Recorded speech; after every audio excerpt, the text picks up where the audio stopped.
Salam Habatus, hidupku bagi Kristus. Apa kabar semua? Ibu harap semua baik-baik ya, sehat-sehat selalu dan tetap semangat. Kita akan belajar kembali firman Tuhan yang akan diambil dari Bilangan 34 ayat 1 sampai 29. Ibu akan bacakan sebagian. Tuhan berfirman kepada Musa, "Perintahkanlah kepada orang Israel dan katakanlah kepada mereka, apabila kamu masuk ke negeri Kanaan, maka inilah negeri yang akan jatuh kepadamu sebagai milik pusaka, yakni tanah Kanaan menurut batas-batasnya." Musa memerintahkan kepada orang Israel, itulah negeri yang akan kamu bagi sebagai milik pusaka dengan membuang undi yang diperintahkan Tuhan untuk diberikan kepada suku yang 9,5 itu. Sebab suku Bani Ruben menurut puak-puak mereka dan suku Bani Gad menurut puak-puak mereka telah menerima milik pusakanya. Juga suku Manasye yang setengah itu telah menerimanya. 2,5 suku itu telah menerima milik pusaka mereka di seberang sungai Yordan di dekat Yerikho ke sebelah timur. Tuhan berfirman kepada Musa, inilah nama orang-orang yang harus membagikan tanah itu kepadamu sebagai milik pusaka. Imam Eleazar dan Yosua bin Nun. Lagi haruslah kamu mengambil seorang pemimpin dari setiap suku untuk membagikan tanah itu sebagai milik pusaka. Ya adik-adik, di sini Tuhan memerintahkan kepada Nabi Musa bahwa setelah bangsa Israel masuk ke tanah perjanjian yaitu tanah Kanaan, mereka mendapatkan hak mereka yaitu tanah untuk mereka diami menurut suku-suku mereka. Suku bangsa Israel kan ada 12 ya.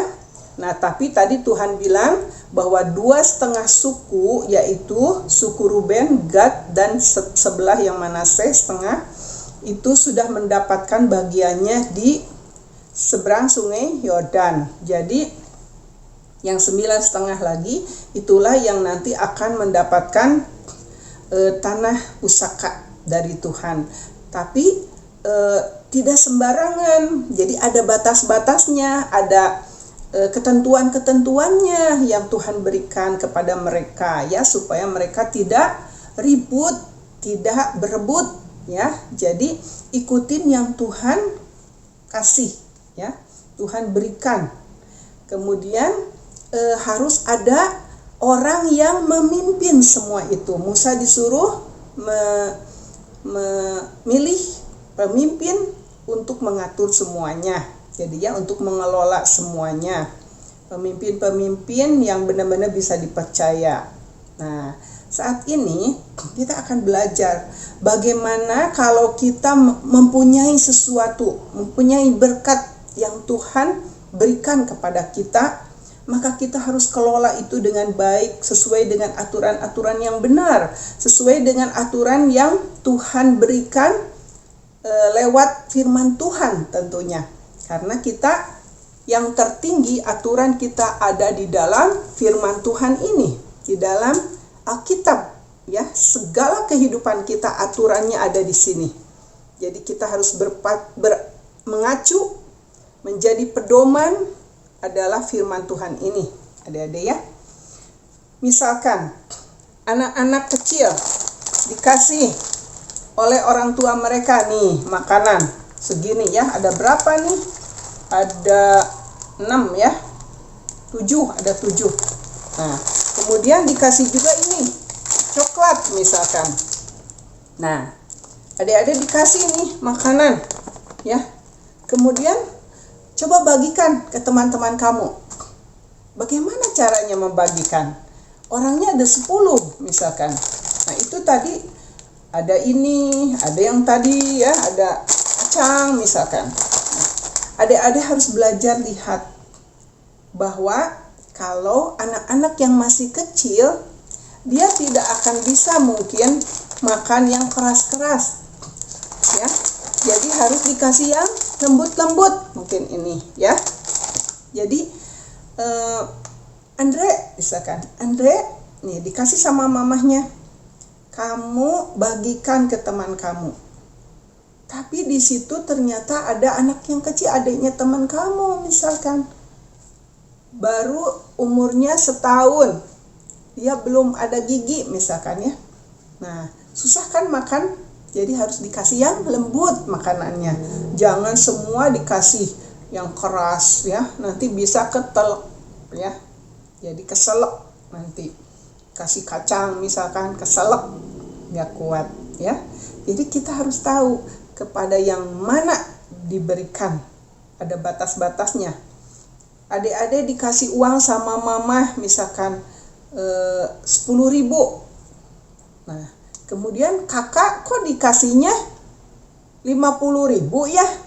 Terus adik-adik sedih kan, mama kenapa aku cuma 10.000, kakak 50.000, padahal kakak SMA sekolahnya. Kalau adik-adik masih SD misalkan, ya iya, karena apa? Kamu jangan iri. Karena apa? Ada bagian-bagian tertentu sesuai dengan kebutuhan mereka. Jadi Tuhan sudah siapkan berkat untuk kita. Mungkin berkat kita hanya sedikit, karena kita belum bisa mengelola yang besar. Jadi Tuhan adil memberikan sesuai dengan keperluan, kebutuhan, dan kemampuan kita. Ya, kalau Tuhan memberikan yang lebih besar kepada kakak, misalkan mama memberikan yang lebih besar kepada kakak, karena kakak keperluannya udah lebih banyak. Anak SMA udah lebih banyak keperluannya, ya, udah lebih besar. Dia sudah harus bergaul, udah harus masuk ke perguruan tinggi. Jadi perlu lebih banyak lagi keuangan yang diperlukan untuk mereka. Nah, tapi kalau adik-adik yang masih kecil, 10.000 mungkin udah kebanyakan itu. Ya, mungkin hanya 1.000 juga udah cukup. Mama udah memberikan 1.000 kepada adik-adik tiap hari, itu udah cukup. Karena apa? Adik-adik masih ada di dalam bimbingan mama. Ya, masih kecil. Jadi mau makan apapun mama udah siapkan di rumah, yang lebih baik, yang lebih bergizi. Ya, jangan banyak jajan misalkan, seperti itu. Terus pakaian juga kan masih bisa anak-anak kecil. Tapi kalau anak yang besar, dia udah harus bergaul, harus berpenampilan lebih baik, lebih rapi, ya. Itu udah lain lagi ceritanya. Demikian. Jadi kita tidak bisa iri satu terhadap yang lain. Kita harus bisa membagi apa yang kita punya. Ya. Misalkan tadi yang anak kecil jangan dikasih makanan yang keras, tapi yang lembek-lembek. Tapi kalau anak besar sudah bisa adik-adik bagikan, teman-teman sebaya adik-adik bisa makan kacang, bisa makan brownies, bisa makan wafelo, coklat, apapun itu, ya. Jadi kita harus tahu membagi-bagi, harus pandai membagi-bagi. Nah, jangan sampai nanti terjadi keributan. Oke? Kita akan berdoa. Bapa di dalam surga, terima kasih. Hari ini kami sudah diberikan firman Tuhan untuk belajar menjadi seorang pemimpin yang bisa membagi apa yang menjadi berkat Tuhan atas kami sesuai dengan ketentuan-ketentuan yang Tuhan sudah berikan. Kami harus adil, memberikan yang terbaik. Mungkin untuk tetangga kami yang kekurangan, kami juga harus bisa memberi yang terbaik kepada mereka. Terima kasih Tuhan Yesus, ampuni dosa pelanggaran kesalahan kami di hadapan-Mu. Tuhan memberkati kami dengan cara yang ajaib. Dalam nama Tuhan Yesus Kristus kami berdoa dan bersyukur. Amin. Sampai sini adik-adik, sampai ketemu lagi di Habatus yang akan datang. Tuhan Yesus memberkati.